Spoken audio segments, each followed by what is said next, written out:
Shalom, queridos, a paz do Senhor, amém? Já sente aí? Glória a Deus, pode colocar mais aí. Tem gente que gosta mais silêncio, né? Eu sou meio do pentecostal, de barulho, eu gosto desse negócio, amém, queridos?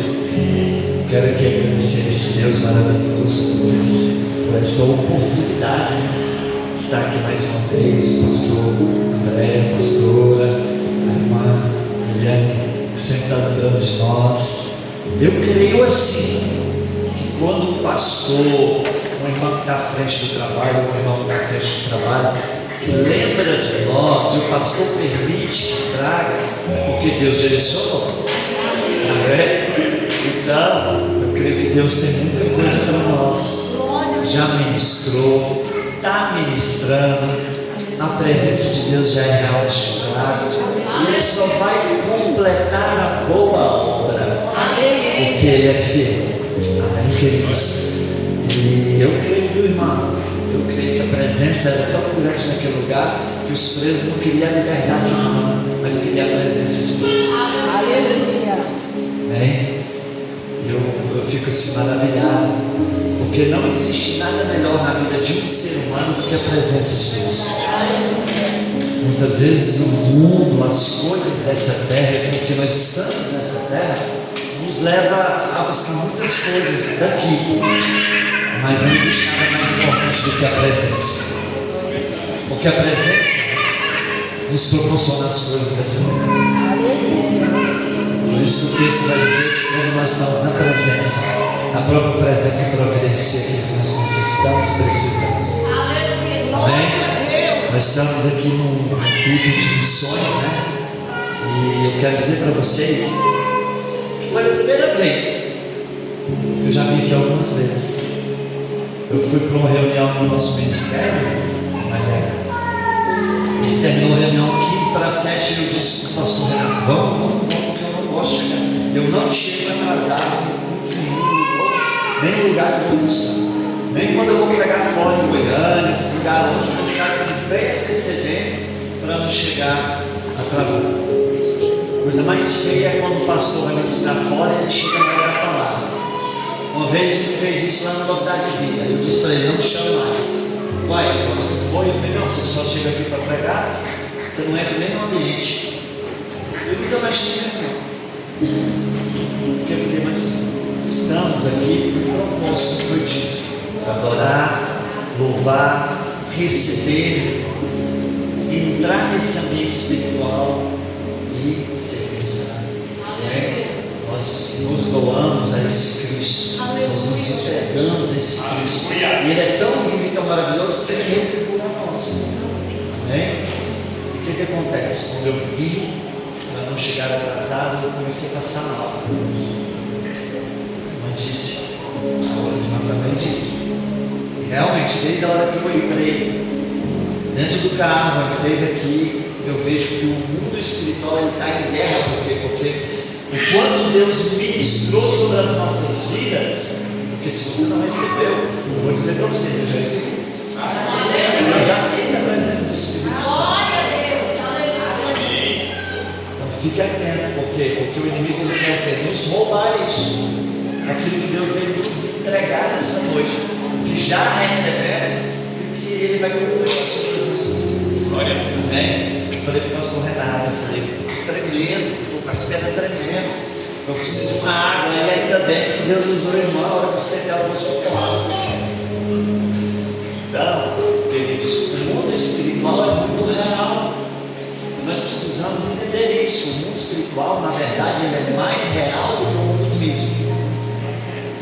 Guerra, foi dito que nós louvamos o hino da arma, que vai dizer que nós somos soldados, e que nós precisamos enfrentar as coisas, tanto dessa terra quanto do mundo espiritual. É bíblico. Deixa eu dizer algo para vocês. É tão guerra, que o próprio Jesus falou isso. O Antigo Testamento fala que o próprio Jesus disse isso. É interessante que quando nós estamos num culto como esse, cheio da presença, como eu já estou sentindo, e tem alguns irmãos visitando, aqueles que são criatura, Não são filhos. A gente precisa dizer isso às pessoas. Às vezes a gente fica constrangido de dizer, mas a gente precisa dizer. Eu tenho amigos meus que eu falo: filho, sai dessa fase, você é criatura, você não é filho de Deus não. Tá louco? Mas a Bíblia diz que você é criatura. Você só vai passar a ser filho a partir do momento que você confessar. Porque quando você fala a verdade bíblica, o Espírito convence. E quando a gente tem vergonha de falar a verdade, a gente deixa, às vezes, de alcançar o coração da pessoa, porque a gente está omitindo a verdade. Porque só é filho a partir do momento que confessa. Confessou com os lábios que Jesus Cristo é o Senhor, Romanos 10, versículo 10. E creu no coração, filho. O nome é escrito no livro da vida e faz conexão automática. Aleluia! Filho. Agora, eu ensino também, toda vez eu digo isso, né? Eu ensino também que não leve ninguém à força na frente para confessar. Vamos. Eu já vi pessoas fazendo isso. Eles vêm com vergonha. E eles até repetem que o pastor pede para repetir, mas não creio. O texto vai dizer que tem que confessar com os lábios e crer. E o nosso Deus é espiritual. A conexão é depois que gera. Gerou, veio, ligou. Vamos ser filhos. Aleluia. Deixamos de ser criatura para ser filho. Então não leve ninguém à frente na força da profissão de Jesus. Porque talvez não quer. Tem muita gente dentro da igreja que ainda não confessou verdadeiramente creu. Acha que é filho, não é? Deixa eu confessar um pecado para você. Ixi, se estou. Os meus filhos cresceram em berço evangélico. Então, no ato de ir para a igreja, foi crescendo, eu nunca tinha feito eles confessar Jesus. Você acredita, pastor? Uma certa vez eu estudando, o Espírito Santo de Deus disse: nem seus filhos estão ligados a eles, não Espírito. Meu Deus, ele disse: confessar com os lábios e com o coração. Chame eles à frente, faça eles confessar com os lábios, porque eles já estão entendendo e vão crer. Eu chamei os meus 3 filhos à frente da igreja e eu disse: vocês querem confessar com os lábios Jesus Cristo, porque ele também vai aceitar Jesus. O pastor Pedro, você vai ficar não é aceitar Jesus, porque a gente pensa assim: a gente aceitou Jesus, a gente é muito bonzinho para aceitar ele. Pelo contrário, nós somos tão privilegiados que é ele que nos aceita. Não foi vós que me escolheis, mas eu que vos escolhi a vós. A gente aceita Jesus, a gente confessa com os lábios. Quando vem o Espírito Santo, ele nos convence. Aí a gente confessa e a gente crê, aí é conectado. E é tão lindo que vamos fazer. Eu gosto de fazer algumas coisas que a gente não esquece. Eu ia chamar o pastor André, mas pode ser a pastora. Ele foi resolvendo isso. Fica de pé, pastor. Quando a gente chama os irmãos, vem à frente, você que quer aceitar Jesus. Eles falaram assim: a partir de hoje a gente vai falar assim mais muito. Vai falar assim: você que foi convencido pelo Espírito Santo e queira confessar com os teus lábios Jesus Cristo, vem à frente. E as pessoas vêm à frente, e é o ato correto. E muitas vezes, ou a maioria das vezes, a gente pede elas para levantar a mão direita, não é? E a gente pede elas para repetir: levanta a mão direita. E a gente pede a pessoa para repetir, né? Eu confesso o Senhor Jesus Cristo, o único suficiente Salvador da minha vida. E eu creio no meu coração que o Pai ressuscitou dentre os mortos. Aí é ligado, o Espírito recebe. Por que a gente pede para levantar a mão? Eu entendi isso. Vocês querem saber? A senhora pode colocar para mim? A minha tradução é RA. Coloca para mim Mateus 10:34. É fomos? Pois nunca mais vão esquecer isso. Mateus 10:34.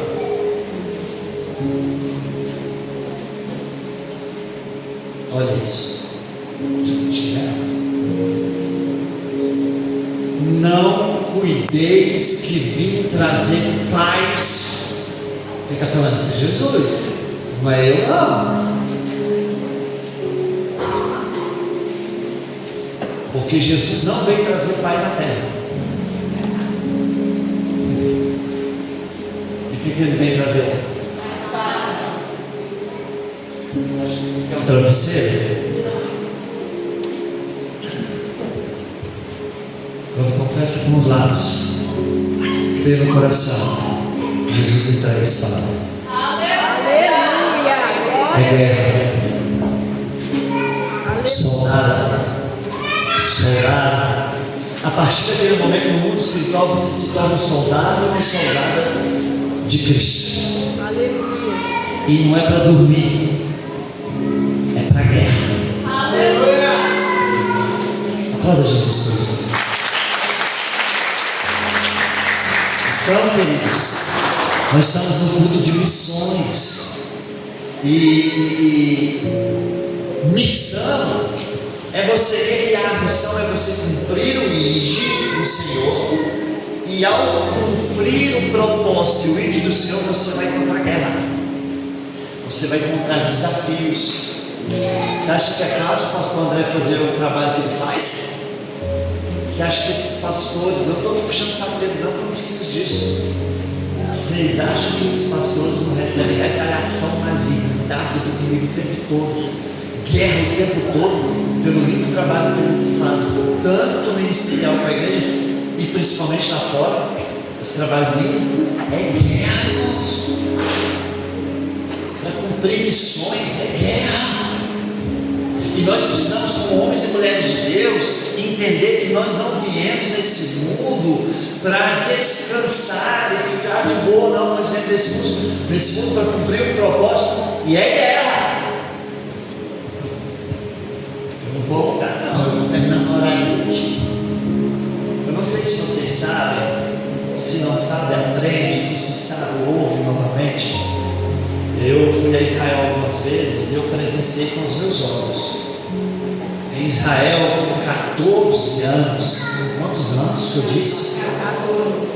Uma jovem com 14 anos, não é um jovem, uma jovem com 14, essa linda que ministrou aqui, o louvor, ela tem quantos anos? Quantos anos você tem? Cadê ela? Sofia. É Sofia? Quantos anos? Cadê a Sofia? Quantos anos você tem, Sofia? 12.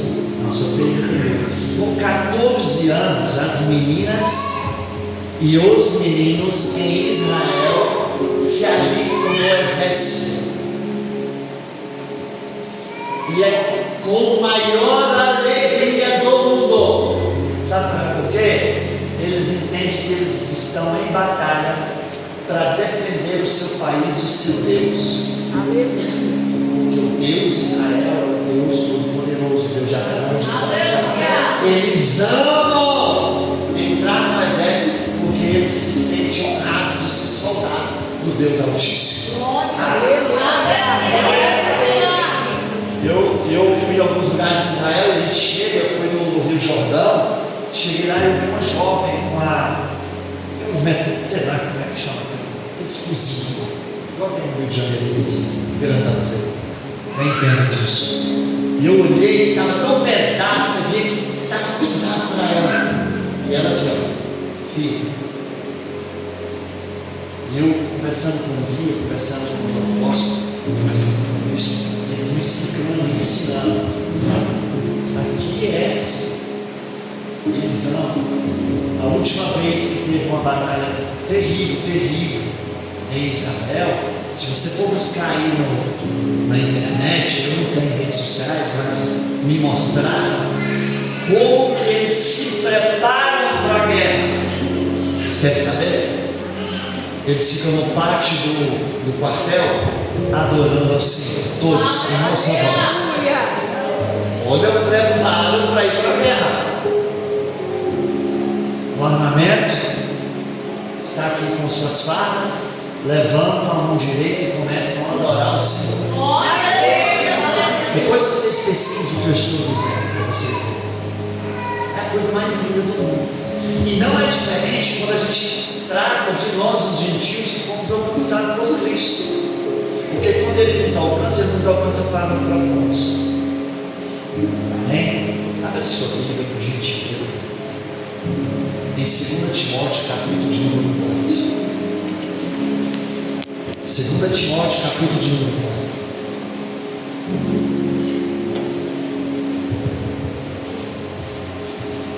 2 Timóteo, capítulo de número 4.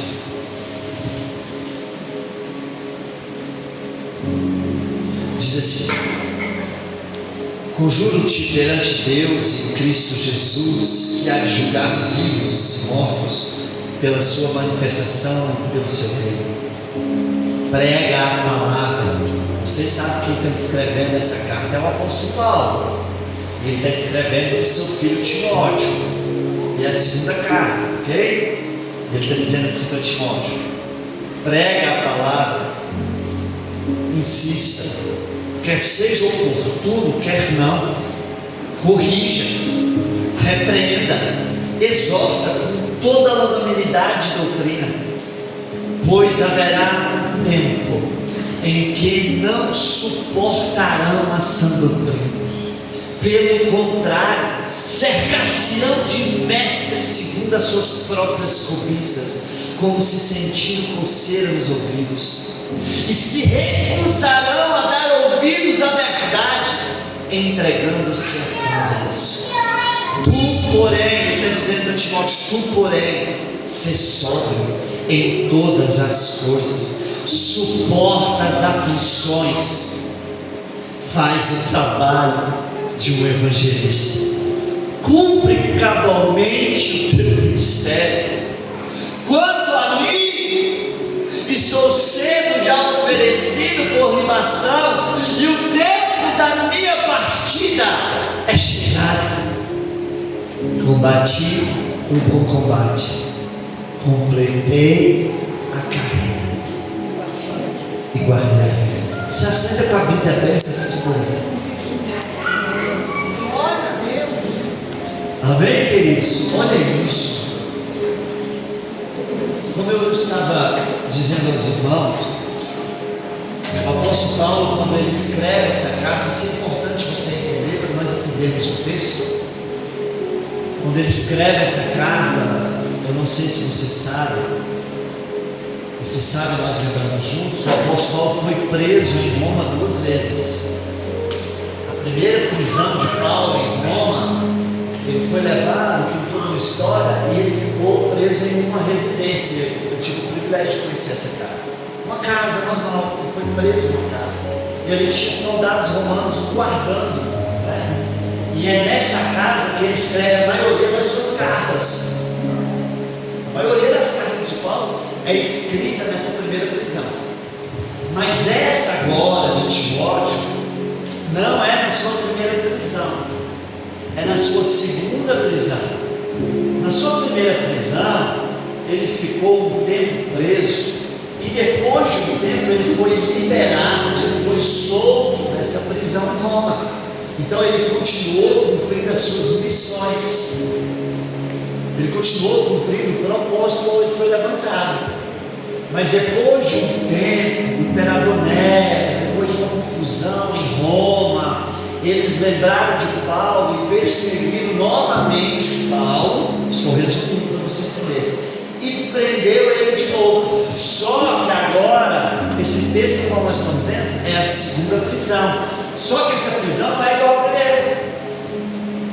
Essa prisão é, como nós entendemos, num calabouço, num lugar escuro. Essa prisão é num lugar frio. Nessa prisão ele não tem pessoas do lado dele, como ele tinha acesso às pessoas da primeira prisão, e até os soldados que ele evangeliza, até os soldados romanos na época. Nessa segunda prisão não. Nessa segunda prisão é terrível.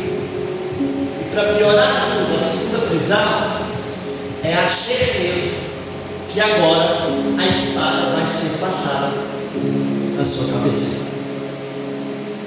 E agora ele tem a oportunidade de escrever a última carta, de escrever a última vez. E é o que nós estamos vendo. Vamos continuar vendo. Então, ele está preso, já sabendo que vai ser morto, e ele começa a escrever essa carta, e ele vai escrever para o seu filho Timóteo. Nós estamos no culto de missão, E nós estamos começando a falar, a ser direcionado pelo Espírito Santo, dizendo biblicamente de um maior missionário bíblico. Talvez você pense que é Jesus, não é? O maior missionário bíblico é o apóstolo Paulo. O homem que mais ministrou o Evangelho, o apóstolo Paulo. O homem que mais abriu igreja, o apóstolo Paulo. O homem que mais visitou cidades e famílias, o apóstolo Paulo. É o maior missionário bíblico, é o apóstolo Paulo. E agora ele está preso, sabe que vai ser morto, e ele está escrevendo a sua carta ao seu filho na fé, Timóteo, e ele está dizendo a Timóteo: Timóteo, conjunte perante o Senhor. Ele vai dizer: Timóteo, vai chegar um tempo em que as pessoas não suportarão a sã doutrina. Pergunta para mim: o que é para isso? As pessoas não suportam a verdade. As pessoas já veem, vou dizer vocês, tá? Estou dizendo em geral, igreja em geral. Muitas pessoas já vão para a igreja com o espírito na mão, já querendo do jeito delas, da forma delas, exigindo do jeito deles. Porque na mão, quando chega lá em frente à casa de Eliseu manda o Geazi, e ele fica bravo. Ele diz: olha, eu achei que você ia vir me colocar as mãos sobre a lepra, orar a seu Deus e eu ficaria curado. Ele já tinha programado tudo que eu queria. O Eliseu, sabendo disso, ele não foi. Volta no texto. Então, o que acontece? Ele está dizendo para Timóteo: vai chegar um tempo lá em 2020 para frente, 2021 para frente. Não, disse isso não. Você está pegando? É o que eu estou dizendo. Vai chegar um tempo em que as pessoas não vão suportar a sã doutrina. Se a Cassião de Mestre segundo,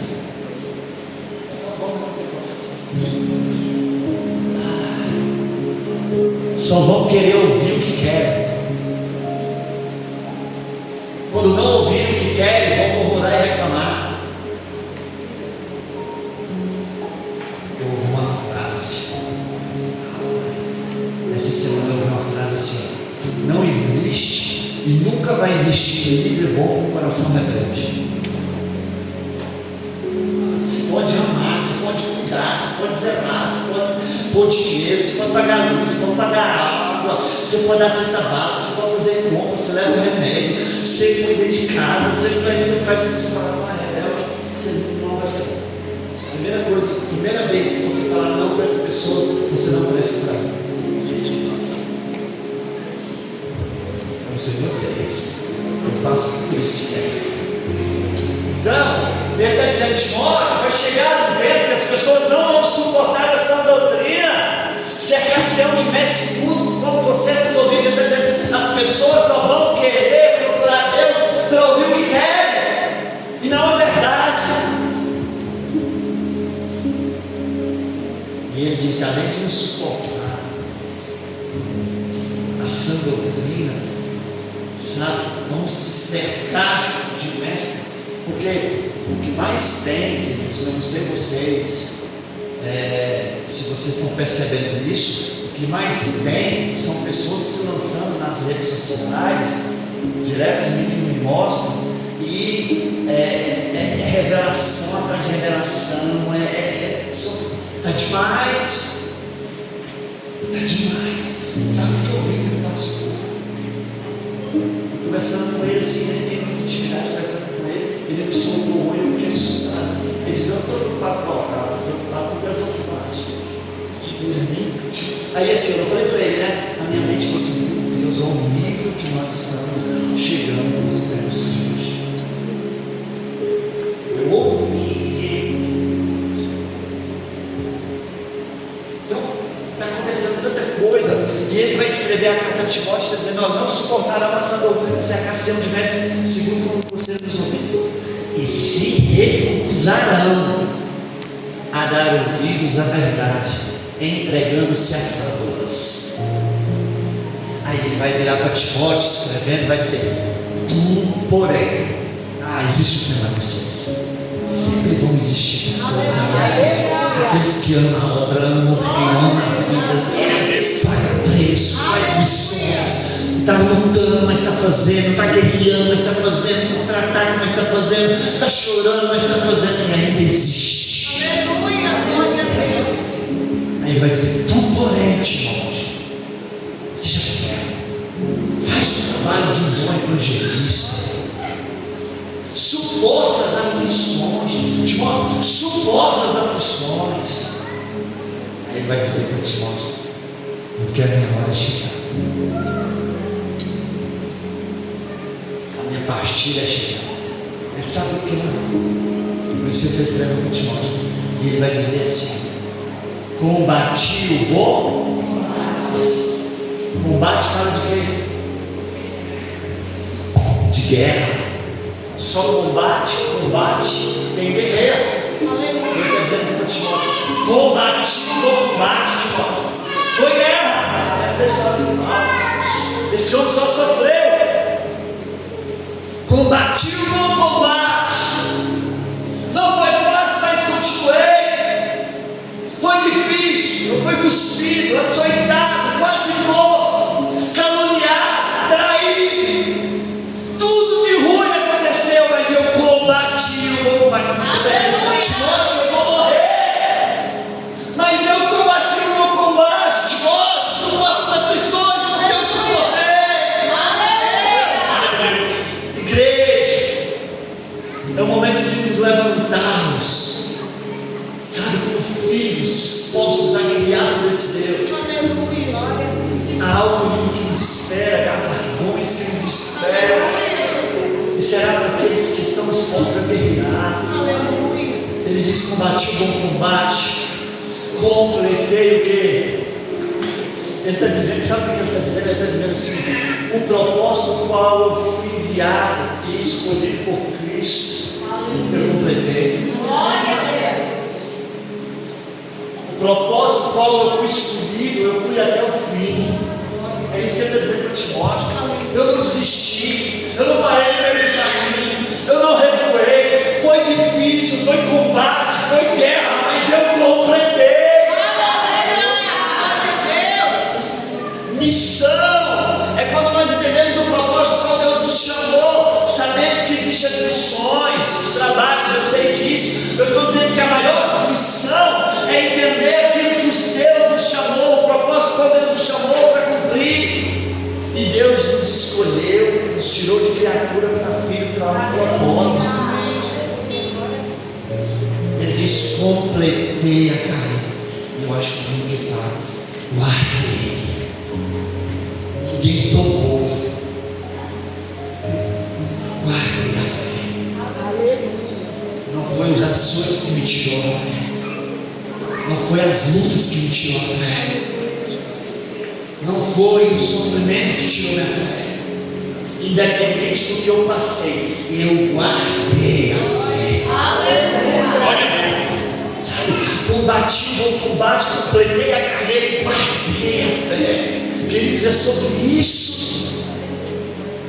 Homens e mulheres que entendam o propósito. Nós não estamos numa caminhada com Cristo para receber coisas, nós estamos no propósito do Cristo para cumprir o propósito. Aí sim Ele vai acrescentando as coisas. Aleluia.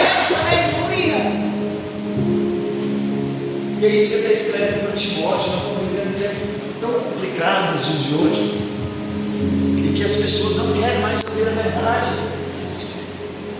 As pessoas, elas estão fugindo da verdade. Se a gente trazer uma palavra mais dura aqui, de alinhamento e conforto, é perigoso, os 10 não voltar mais. Eu estou dizendo aqui, deixa eu refazer a frase. Quando a gente inicia por aí, mas nós não podemos o quê? Deixar de ministrar a verdade. Porque a verdade é que vai o quê? Tratar o caráter das pessoas. Por que ele vai iniciar a escrita e vai dizendo assim, ó: Timóteo, olha o que ele diz, vou ler com você de novo. Versículo número 2: prega a palavra, insista, quer seja oportuno, quer não. Aí ele diz assim: corrige, repreenda, exorta, porque se você quer libertar na vida, você precisa corrigir ela, você precisa repreender ela, você precisa exortar.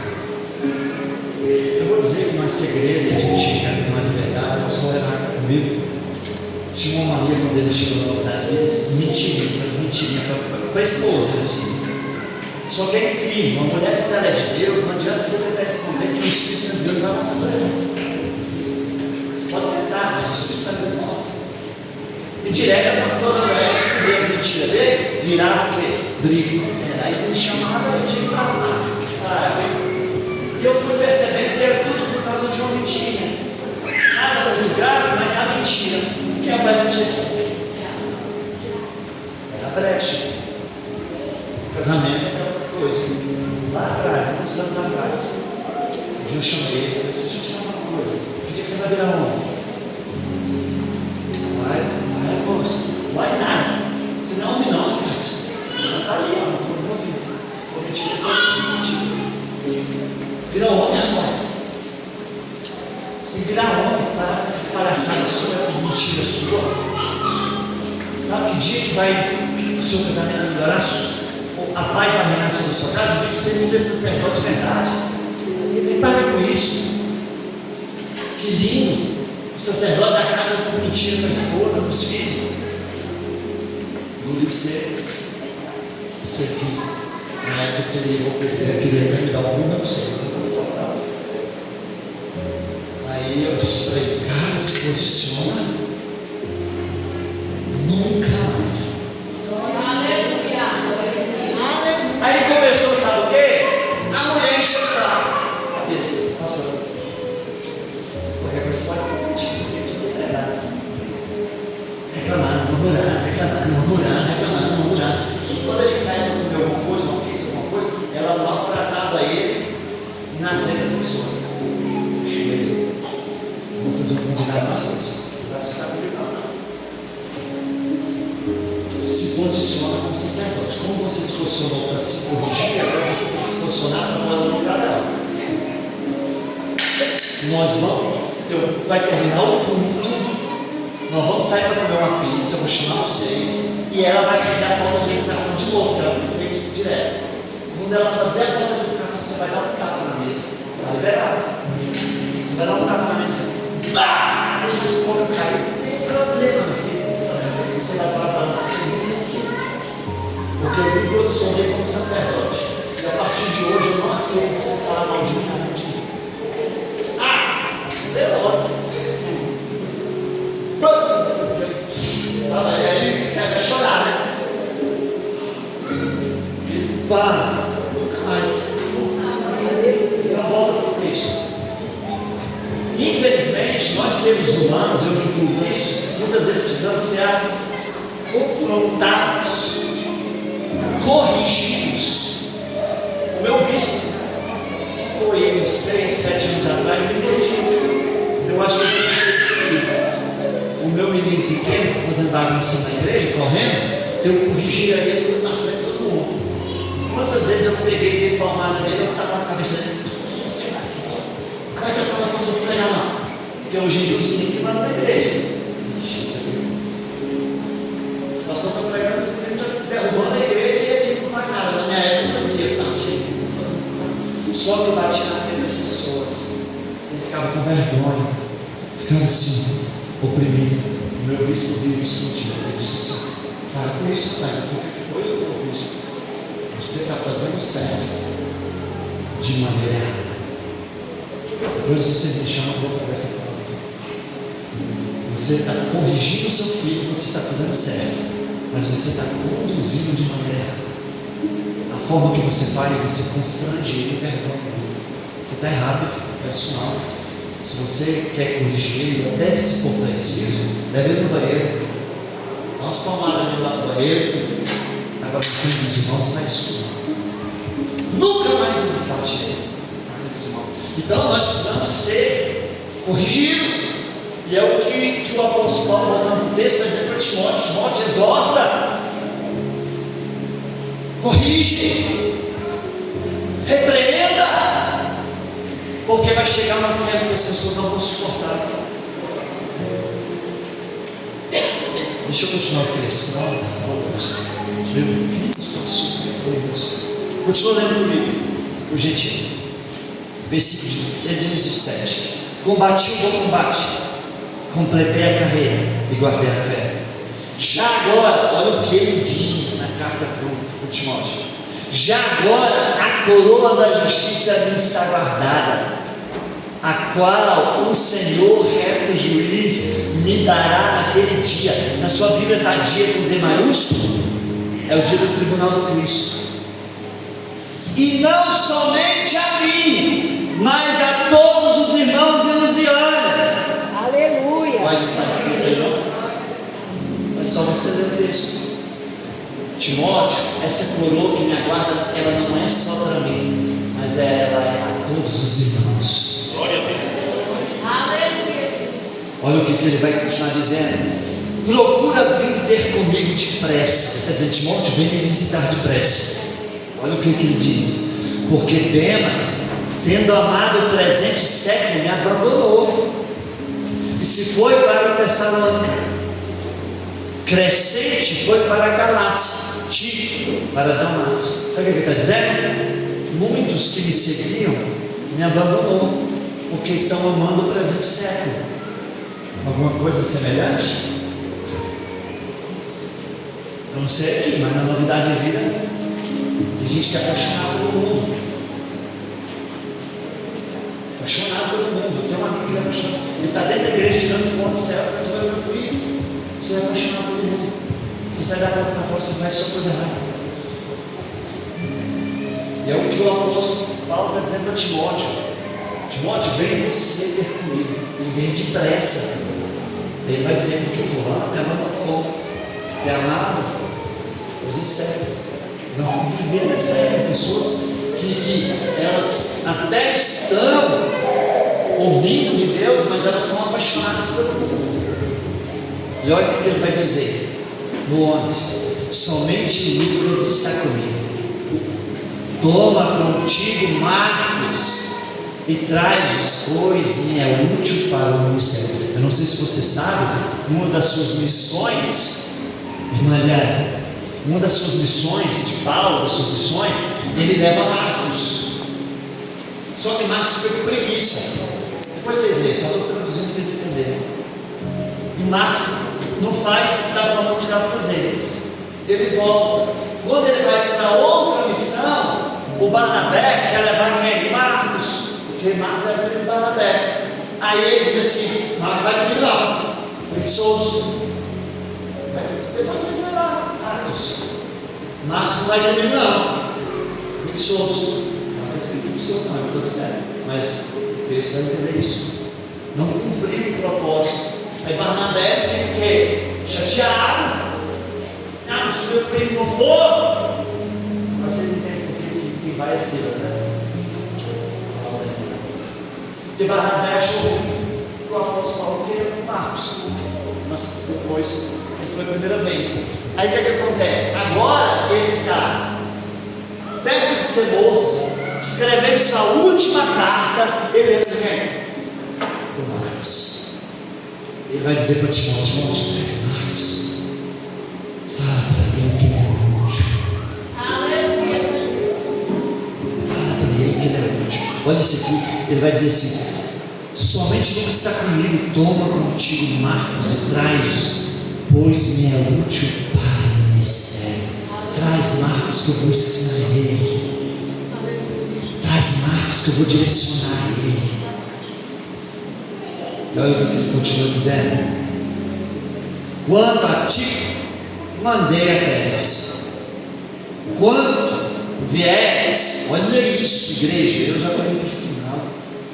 Quando vieres, quando você vier, traz a capa que deixei em Troia, em casa de Carpo, bem como os livros e especialmente os pergaminhos.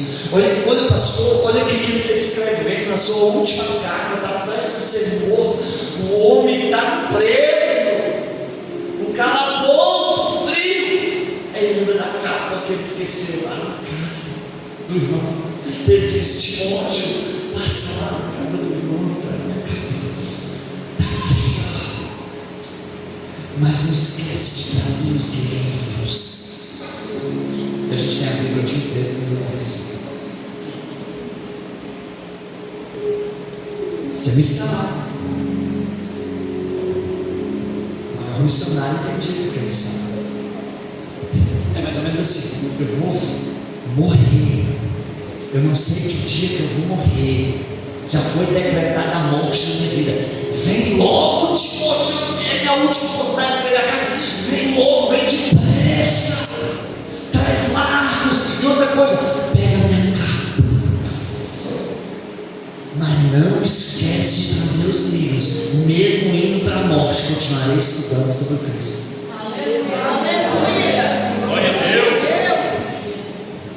Aí ele vai dizer assim: especialmente os Deixa eu te explicar o que é o pergaminho. Sabe a folha de papel para nós hoje? Era na época. O pergaminho era couro de animal pequeno, que esticava, virava como se fosse o quê? Uma folha. E na época se escrevia com tinta de quê? De pele, de pena. Sabe o que ele estava dizendo? Traz a capa que está feia, mas traz também os livros que eu preciso continuar estudando, e especialmente os pergaminhos, porque se eu tiver a oportunidade, continuarei escrevendo sobre Cristo. O maior missionário está preso para ser morto, lembrando o tempo todo de estudar do Cristo e escrever sobre Cristo. Estão vendo uma geração que está com a Bíblia aberta, chega a estar amarela no Salmo 91 em casa. Estou dizendo vocês, tá? Falando geral.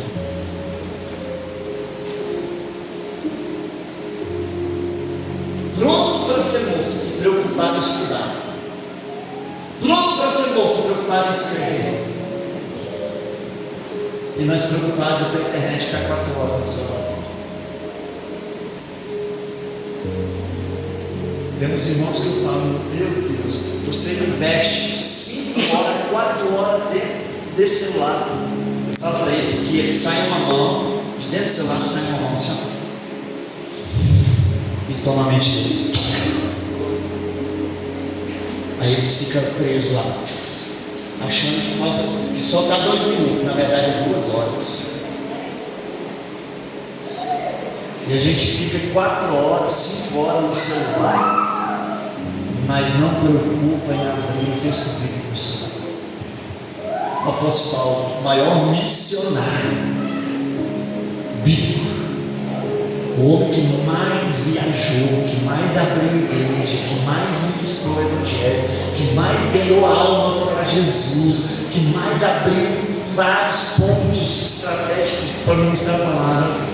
Ele está preso para ser morto, preocupado em estudar e em escrever. Olha o que ele continua dizendo.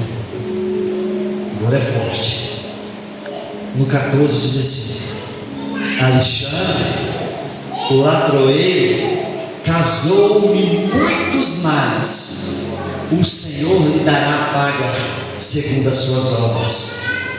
Tu guarda-te também dele, porque resistiu fortemente às nossas. Não se assuste não.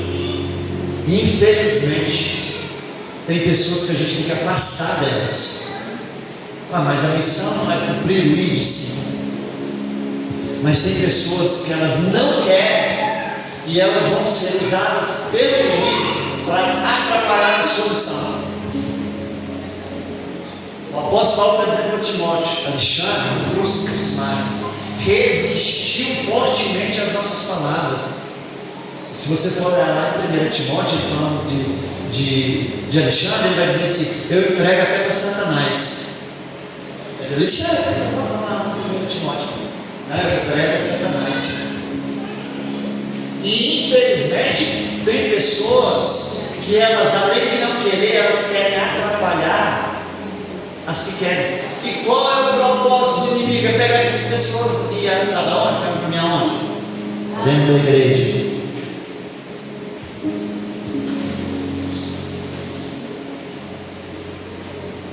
Chegou um casal na Novidade Vida, cara tinha uns 40 e pouco, a mulher casou na cidade, chegou, aquela alegria, sorriso, tá tudo lindo, tudo maravilhoso. E eu, aqui ó, passou alguns meses, e os cozinheiros começaram a me incomodar, o coração começou a fechar. Eu de olho no irmão. De olho no irmão, e o irmão aproximando dos jovens, o irmão aproximando dos jovens.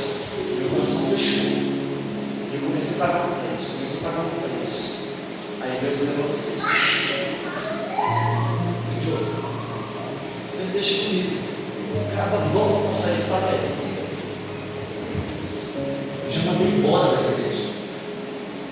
Nossa, nunca vi isso. Estou te mostrando na Bíblia agora. É melhor você mandar embora o enviado de Satanás do que você perder todo o ministério numa negligência. Eu percebi, resumindo a história, que ele estava pondo na cabeça dos jovens sobre a graça barata. Tudo pode, não tem nada a ver, isso é bobagem, se discipula para almoçar. Ele começou a passar isso para os jovens. E eu descobri, porque o Espírito Santo de Deus mostra. Você quer saber? Parece que você está assustado. Chamei na sala pastoral e eu disse: meu irmão, vamos fazer o seguinte, você está aqui tem quase um ano, você pode fazer um favor para mim? Lógico, posso fazer um favor para o senhor. Sai dessa porta para fora e nunca mais volta aqui. Tá maluco? E a esposa, o senhor está doido? Eu falei: não, eu estou certo, convido tudo que quer. Porque o seu propósito aqui dentro do ministério é matar, roubar e destruir. Quem faz isso é Satanás. Você não vai fazer aqui não. Você pode fazer em qualquer outra igreja, mas aqui você não vai fazer não. Eles pulam, né? Pula, porque você descobre. Saiu empurrado e desceu a lenha em mim. Não tem problema com isso, né? Eu sei da minha identidade.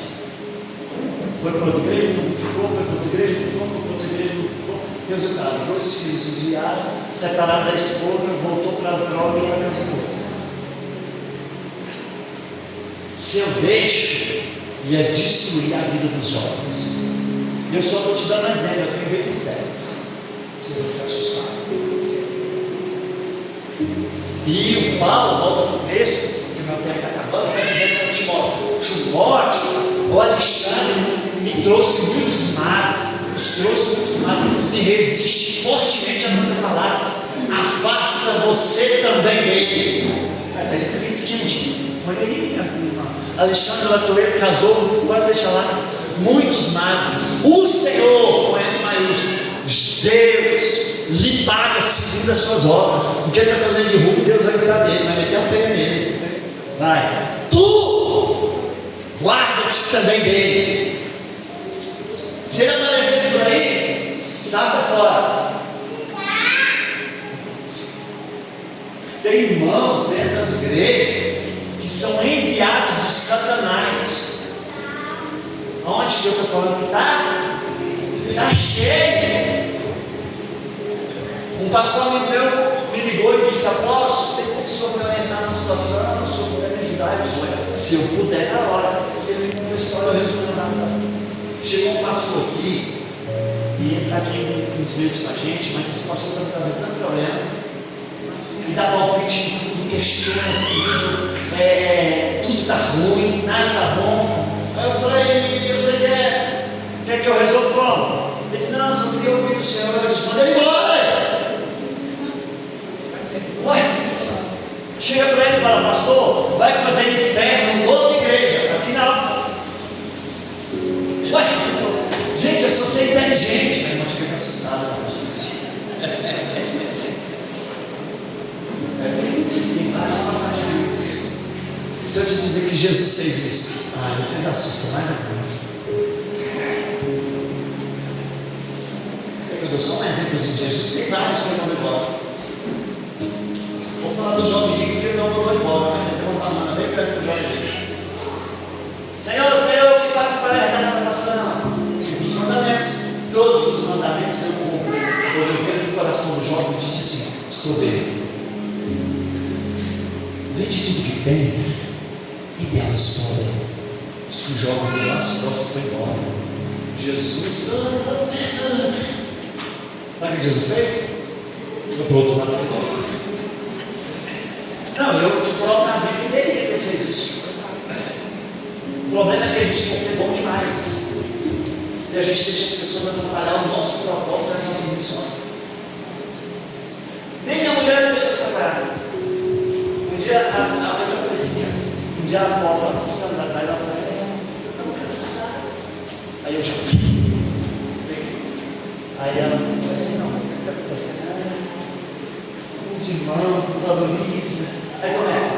Aí eu peguei, rapidinho. Eu já peguei na primeira do cansado. Já peguei, já mesmo.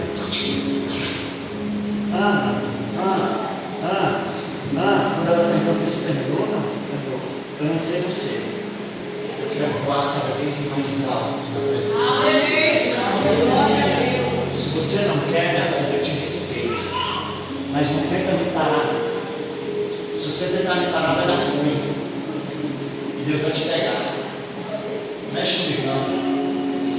Aí eu falei para minha mulher: vocês querem saber de outro para vocês ficarem mais assustados?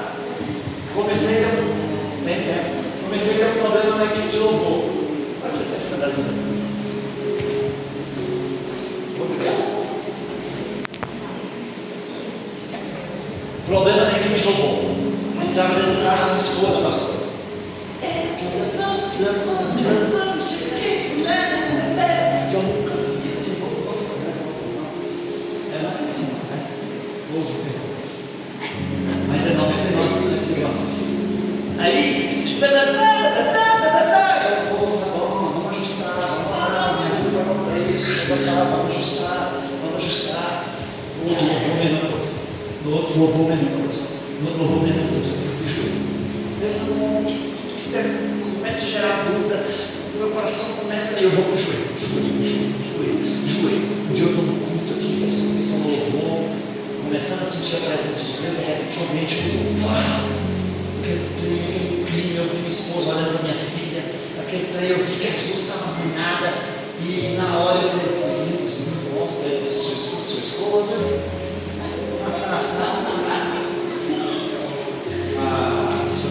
Você quer saber o que eu fiz? Quando ela entrou no carro, ela começou a falar: por favor, cala sua boca. Me respeita, mas ela é gritando, mas você me deu. Fica na boca. E a partir de hoje você está fora da equipe de louvor. Porque o problema do louvor é você. Como é que é? Isso mesmo, a partir de hoje você está fora da equipe de louvor. Você não louva mais na novidade de vida. Porque você é o problema da equipe de louvor, porque Deus me mostrou. Pergunta para mim o que aconteceu. O louvor fez assim, ó. Presença de Deus. O problema, sabe o que é? É que a gente está adulando as pessoas para servir Jesus. Jesus é muito lindo, perfeito, agora abaixo. Aleluia. Empurrou, fez greve, aí fica bravo, não vai voltar, acabou, não vai voltar, acabou. Passou mais ou menos um ano, acabou, aquela coisa toda, tudo bonito, um dia eu chego para mim e disse: você pediu para me louvar, não, você não autoriza? Então autorizava, eu podia. Estava na equipe de louvor e nunca mais me deu problema. A questão é que quando Deus nos mostra um problema, a gente não quer corrigir. A gente não tem coragem de corrigir. E a gente sofre consequências terríveis.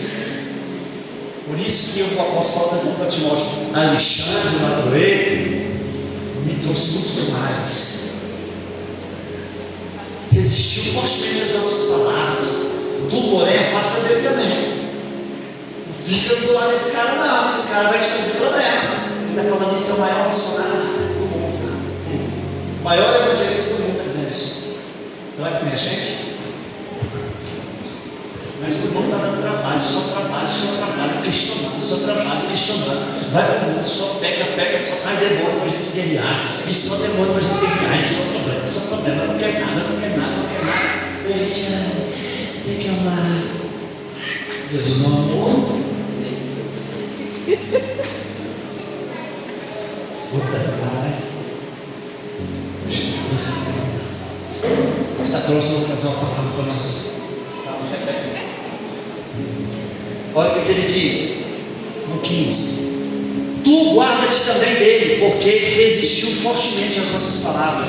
na minha primeira defesa, na primeira prisão, ninguém foi ao meu favor, antes todos me abandonaram.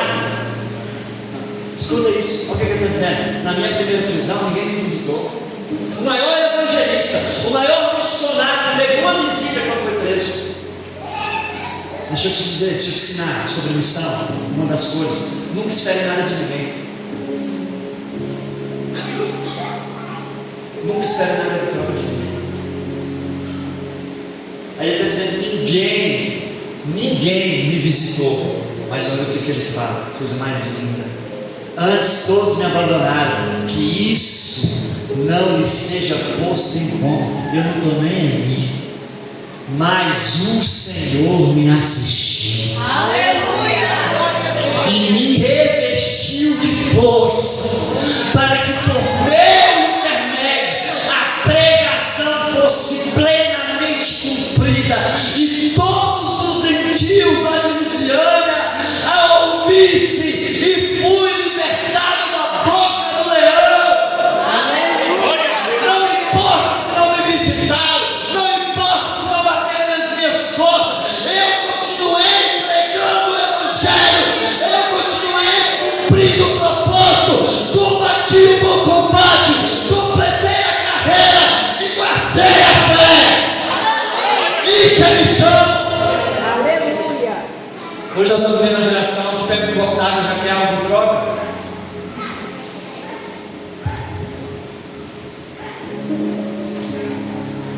Independente. O apóstolo Paulo está dizendo: não, ninguém me visitou, mas o Senhor me visitou. Aleluia! O Senhor me resistiu, não, me revestiu. Glória a Deus! O Senhor me guardou. E além dele me guardar, ele ainda me livrou da boca dos leões. Por quê? Porque naquela época, nessa época aqui, ó, que estava preso, o imperador estava lá jogando os judeus dentro da. Me ajuda lá em Roma, do Coliseu, os leões com ele. Ele está dizendo assim: eu ainda fui privilegiado de ser jogado no Coliseu para ser morto. Ele está dizendo: fui livrado da boca dos leões. Aí ele vai dizer assim, no 18: o Senhor me livrará também de toda obra maligna e me levará salvo para o seu reino celestial. A Ele glória pelos séculos dos séculos.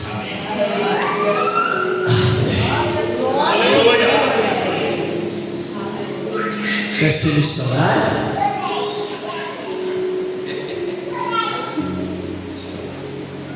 Foi para isso que Deus nos chamou. Homens e mulheres para cumprir o propósito. Deixa eu só dizer algo para você. Quando Deus nos chama, Ele não nos chama porque nós somos bonzinhos ou bonitinhos. Ele sempre tem um propósito sobre e através das nossas vidas. Sobre as nossas vidas e através das nossas vidas. Deus está à procura de uma geração que prega com a vida. Eu vou repetir. Nós chegamos no tempo que as pessoas não suportam mais essa doutrina. Se recusarão a dar ouvidos à verdade. Vão buscar só o que querem ouvir. Mas nós que somos homens e mulheres de Deus, precisamos cumprir as nossas missões. Agora mudou a forma de pregar. Só com a vida. Esse negócio, Jesus te ama, já foi. Você que só fez muito isso e deu resultado, eu também fiz e deu resultado. Jesus te ama, já deu resultado, não dá mais. Não dá mais. Pode perceber, não dá mais. Agora é com vida, porque quando nós temos vida para cumprir o propósito, o Espírito Santo de Deus que está em nós inunda as pessoas. Aleluia! Convence as pessoas. Aleluia. Alcança as pessoas. Só falar Jesus te ama não resolve mais na geração de hoje, porque chegou o tempo em que não suportaram essa doutrina. Amém? texto. Só os exemplos que eu dei que ficam um pouco fortes, mas me perdoa. Mas é verdade. Pastor, a senhora me ajuda? A senhora louva e nós oramos? Passa o microfone para o pastor. Vamos ficar de pé, igreja. Eu não quero passar do horário. Tem 2 minutos.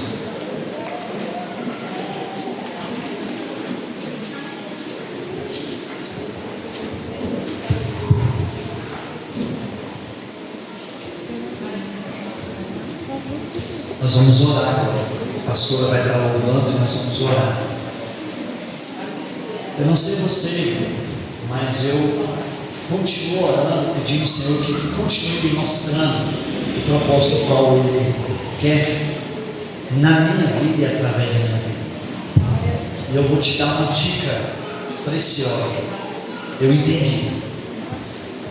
E quanto mais eu faço pelas vidas, mais Deus faz para mim e por mim. É incrível. Eu nunca ensinei minha filha a Bíblia, a Letícia, nem a Larissa, mas agora o Vinícius. Nunca. Toda vez que eu ia falar, minha filha, vamos ler uma historinha do papai. Aí que eu começava a contar a historinha, ela sabia a historinha todinha. Enquanto eu estava cuidando de vidas, cumprindo a minha missão, Deus estava cuidando dela. Aleluia. Aleluia. Sabe o que eu disse e ouvi essa semana? O texto que diz assim: ensina o teu filho no caminho que deve andar. Mas esse ensinar não é só com os lábios, é com a vida. Aleluia, É Jesus. como foi dito que não adianta eu na igreja falar, pregar, louvar e se em casa ele vê outra pessoa. Seja bem-vindo ao Evangelho. Aleluia, Jesus. O Evangelho é guerra. É. O Evangelho não é ganho. Porque a maioria das pessoas acha que o Evangelho é ganho. O Evangelho não é ganho. O Evangelho é guerra. E se você realmente quer cumprir a missão, seja bem-vindo à guerra. Porque Deus não te deu para você. Deus te deu espada. Espada para soldar. Pode colocar. Pode continuar. Pode. Adoro o Senhor. Aleluia, Jesus. Aleluia. Oh Espírito Santo, nos ensina a cumprir as nossas missões. Quem começou a boa obra Eu creio. é fiel para terminar. No seu tempo e na sua hora, Ele tudo cumprirá. Passa os céus e passa a terra, sua palavra não vai passar. Porque é mais fiel que Ele, nunca houve, não haverá.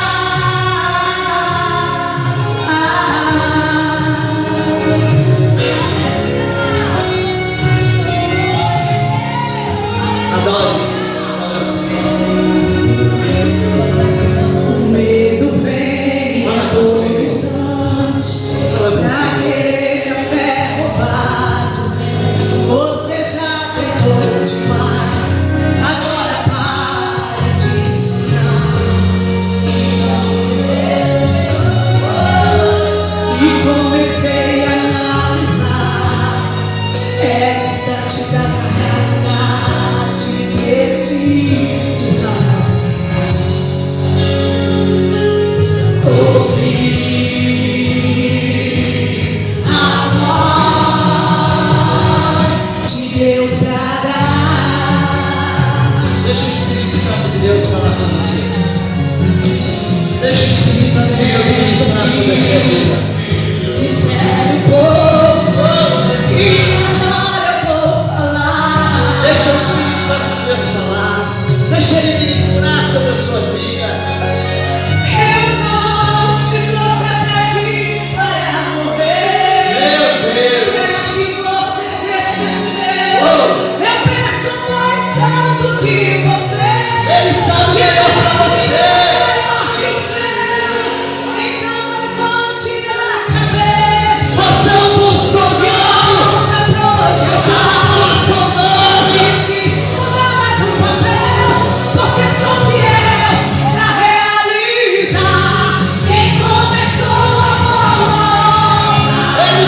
E depois